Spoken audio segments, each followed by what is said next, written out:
Surat eco સેલમાં ફરજ બજાવતા એએસઆઈ સાગર સંજય પ્રધાન ₹5 લાખની લાંચ લેતા એસીબીના હાથે અડફેટે ચડી ગયા છે।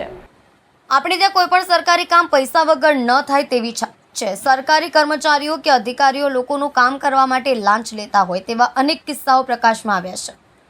કામ કરવા માટે લોકો પાસે લાંચ લેતા હોવાની સતત ફરિયાદોને લઈને ગુજરાત એસીબી એકમ દ્વારા આવા અધિકારીઓને લાંચ લેતા પકડી પાડવા માટેની કવાયત લાંબા સમયથી શરૂ કરવામાં આવી છે। ત્યારે સુરત એસીબી એકમે આવા જ અધિકારીઓને પકડી પાડવામાં સફળતા મેળવી છે। જણાવી દઈએ કે સુરત એસીબી એકમ દ્વારા સુરતના ઇકો સેલ એટલે કે આર્થિક ગુના નિવારણ શાખાના અધિકારી વતી મળતિયાને ₹5 લાખની લાંચ લેતા ઝડપી પાડવામાં આવ્યા છે। ઓફિસમાંથી લઈ ગયેલા તમામ મુદ્દા માલ પરત મેળવવા માટે ભાગીદારે અનેક વાર સાગર પ્રધાનને કહ્યું હતું કે ત્યારે આ તમામ મુદ્દામાલ પાછો આપવા માટે સાગર પ્રધાને કરી હતી। જો કે રકઝકના અંતે ₹5 લાખ નક્કી કરવામાં આવ્યા હતા। ફરિયાદીએ આ મામલે સુરતના એસીબી એકમમાં ફરિયાદ કરી હતી, જેને આધારે આજરોજ ટ્રેપ ગોઠવવામાં આવી હતી અને આ ટ્રેપમાં એએસઆઈ સાગર પ્રધાન વતી તેમનો વચેટિયો ₹5 લાખની લાંચ લેતા સુરતના અલકાપુરી સર્કલ પાસે પકડાઈ ગયો હતો। ગત રોજ એસીબીમાં ફરિયાદ મળેલી કે